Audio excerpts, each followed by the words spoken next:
Welcome back to Ottawa Experts, where we are continuing our conversation tonight on some sustainable living strategies and how to leave a better footprint environmentally.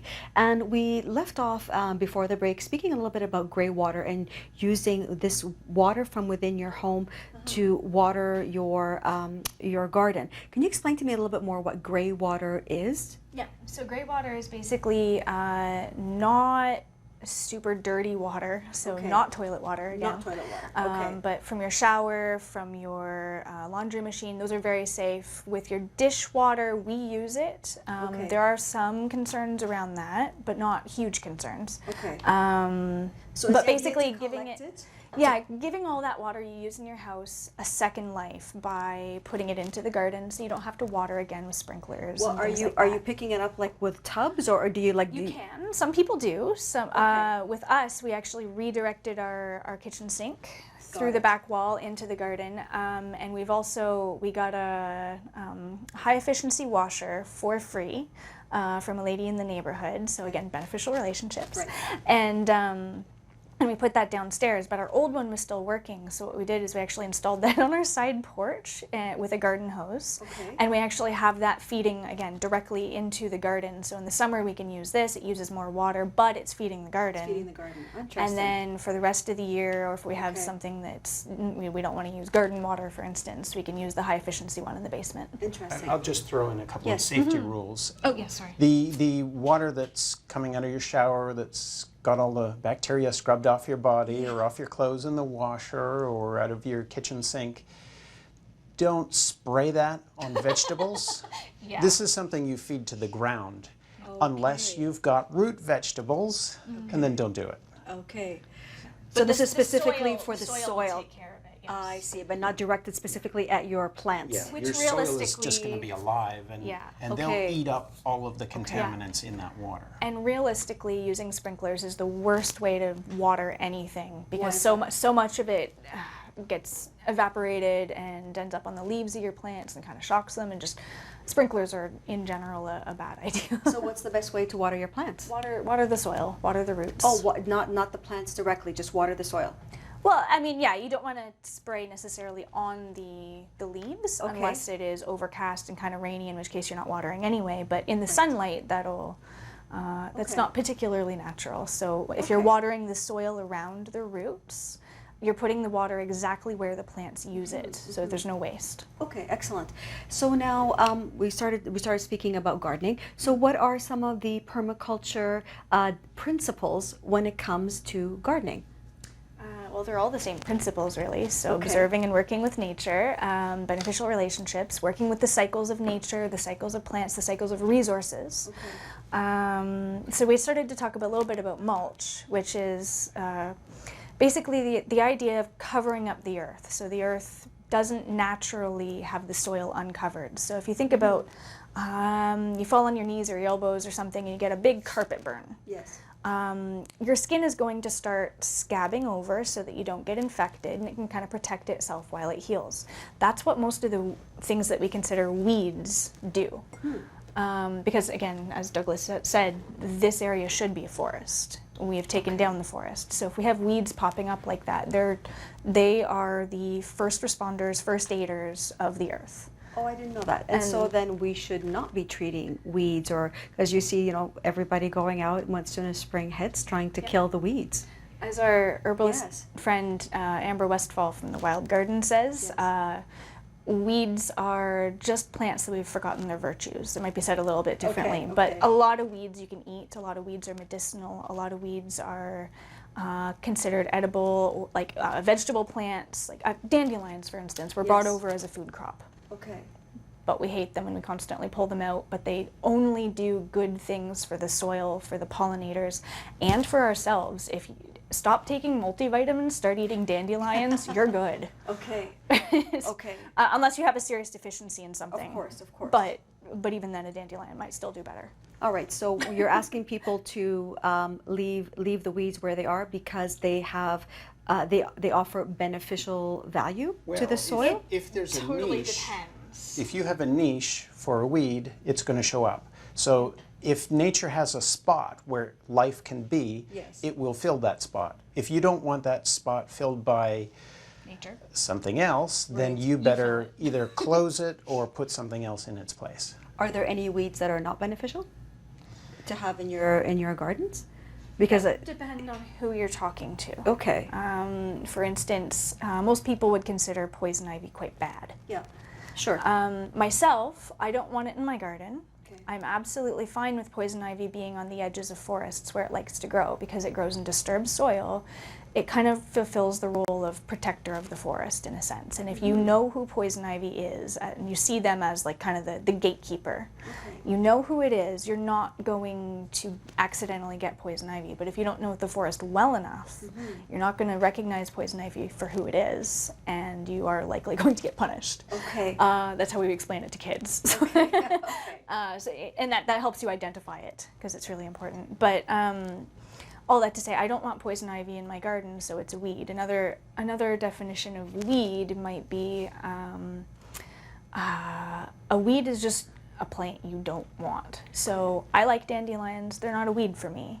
But there's some other plants that I really, really don't want in the garden because I'd like to favor that spot, for instance, for tomatoes.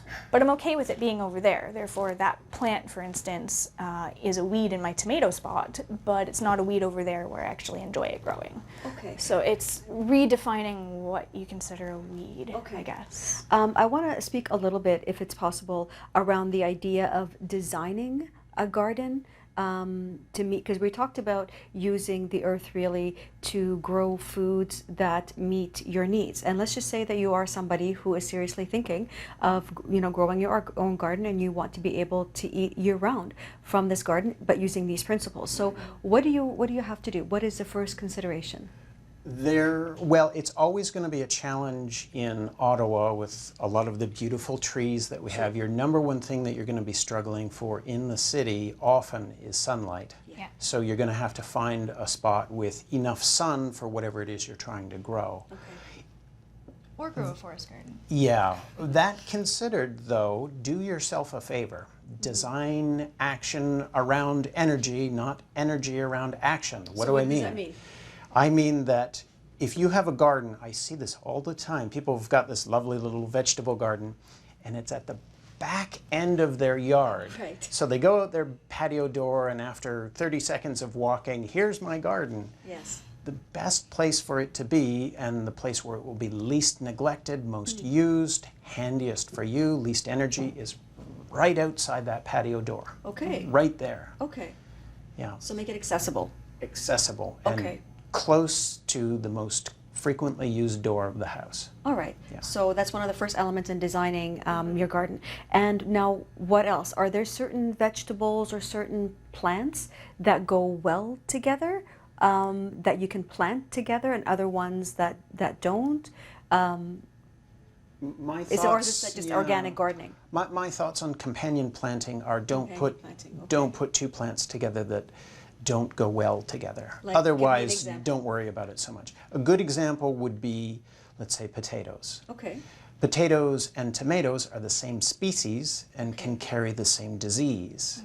Okay. So if you're putting them together, the disease from one can spread to another. Okay, interesting. Potatoes don't do well with cucurbits either, which are your squashes, cucumbers, that kind of thing. Okay. And so what would be good things to plant together? The way I look at it, Yeah. free reign. As long as Okay. they don't do poorly with each other, and this one's really tall, or like a tomato goes all over the place and will shade out or bury something else, All right. then yeah, it goes together. I like to split things up. I like to think like a pest. Like a pest. Yeah. So What do I like the most in well, terms of? All you can eat buffet. Don't Yeah, do monoculture. yeah. Monoculture. There we go. yeah, the reason why, say, my neighbors out in the countryside might be growing genetically modified corn is not because they're thinking there's not enough of the BT gene in this Right. corn. It's because they've planted a 50-acre smorgasbord of one kind of plant. Okay, So the problem okay. isn't that there's not this understand. kind of corn or that kind of corn. So if you can break up Break your it up. garden to make any pest work harder, Right. you'll have less pest problems. Okay, that's very good advice actually for your garden as well. You know, we're coming down to the last kind of 4 minutes of the show, but did you want to add on to what he was saying? Yeah, sure. Yes. So that's another permaculture principle is encouraging diversity. If you look at a forest, it's not generally all pines unless it was planted by humans. Right. And so really looking into what some people call polycultures or forest gardens, or What does that mean? basically it's a plant community. So Okay. in a human community, we need, you think about the traditional example, like a baker and a butcher and a farmer Right. and you have all those roles. And in a plant community, they all have roles as well. Some fertilize others, some give some structures to climb up. A famous example would be the Three Sisters. Some Native Americans have this concept. Corn, right? Yes, so Okay. corn gives the structure, but it's Yes. also really needs the nitrogen. Beans need something to climb. They give nitrogen. They take it out of the air, put it in the soil. And then putting squash around the bottom helps to kind of be a green mulch. It protects the soil from the sun, keeps more water there, gives more life for bugs and everything, and it's a little bit prickly depending on your one. Yes. And so can actually deter things like raccoons from going and getting it. So that's the classic companion planting example. There's many more. You can kind of mix and match. And again, observe and work with nature. So try them together, and maybe they don't work. Maybe they'll work next year, or maybe you'll realize they're just not good together, and actually I should put these. But if you find out what roles your plants have, this one gives a lot of big bushy leaves, and I can cut it and make good mulch and compost with it. This one has a really deep taproot and brings up nutrients to the soil for the other ones, like a dandelion. Beans or anything in the bean family puts nitrogen into the ground. So there's all these roles that plants can play, just like humans have jobs. And by mixing and matching them together, you're not going to have a society of bakers survive if they don't also have the farmers, if they don't also have the... Right. So. And so where can people go to get more information? Because it becomes almost scientific. I mean, observation is one level, but then after observation, you have to begin to investigate the properties of what it is that you are observing. And so where can people go to get more information? My favorite, so this came from an Ottawa woman up in Manitoulin Island recently, and we asked her where she learned something, and she said, "Grandfather Google."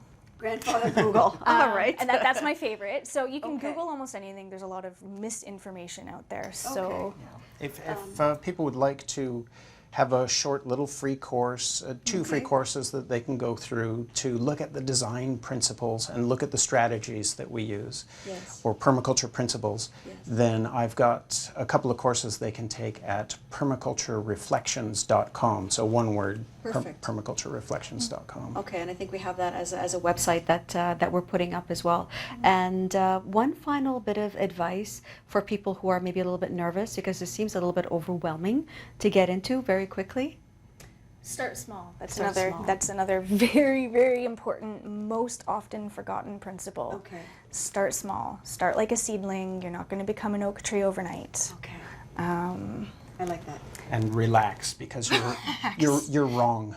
Okay. You already know it. Relax. Nature is right and we're wrong, but still takes my It's side. just you can't be perfect. So Yes, you don't can't be worry about perfect. it. I prefer that Perfect. one. I love that. I love that. I want to thank you both so much for coming onto the show and telling us a little bit more about permaculture. And stay